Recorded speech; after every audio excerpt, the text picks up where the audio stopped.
కాకినాడ జిల్లా తుని నియోజకవర్గంలో ఏర్పాటు చేసిన పత్రికా సమావేశంలో ఆంధ్ర రాష్ట్ర సమతా సైనిక్ దళ్ రాష్ట్ర కార్యదర్శి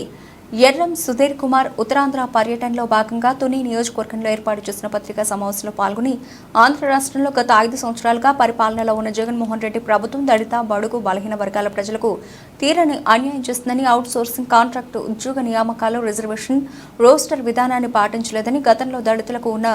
27 సంక్షేమ పథకాలను రద్దు చేసి విద్యార్థులకు ఫీజు రియంబర్స్మెంట్ విదేశీ విద్యా స్కాలర్షిప్ పథకాలను రద్దు చేసి విద్యార్థులకు తీరని అన్యాయం చేశారని ఎస్ఏ సబ్ ప్లాన్ నిధులు ఎస్సీలు అభివృద్ధికి కాకుండా ఇతర పథకాలకు మళ్లించి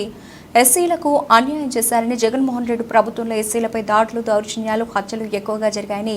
ఇవన్నీ దృష్టిలో పెట్టుకుని ఆంధ్ర రాష్ట్రంలోని దళిత బడుగు బలహీన వర్గాల ప్రజలు తమ ఓటు ద్వారా ఈ ప్రభుత్వాన్ని ఓడించి గద్దెదించి తగు బుద్ధి చెప్పాలని కోరారు. అందరికీ జై భీమ్ అండి. నా పేరు సుధీర్, సమతా సైనిక్ దళ్ రాష్ట్ర కార్యదర్శిగా పనిచేస్తున్నాను. గత ప్రభుత్వం 2019లో జగన్మోహన్ రెడ్డి అధికారంలోకి వచ్చాక ఇప్పుడు ఎలక్షన్ల వరకు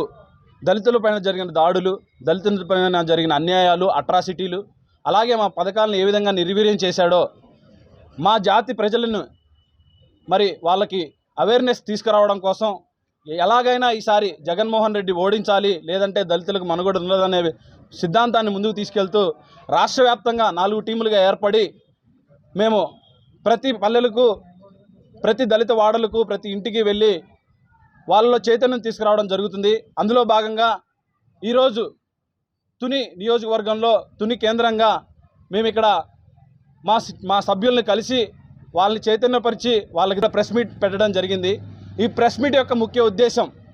దళితుల మేనమామని చెప్పుకుంటున్నటువంటి జగన్మోహన్ రెడ్డి ప్రభుత్వంలోకి రాగానే చంపి డోర్ డెలివరీలు చేసినటువంటి వాళ్ళని పక్కన పెట్టుకొని తిరుగుతూ వాళ్ళకి ఎమ్మెల్సీలు ఇచ్చి వాళ్ళని తన యాత్రలో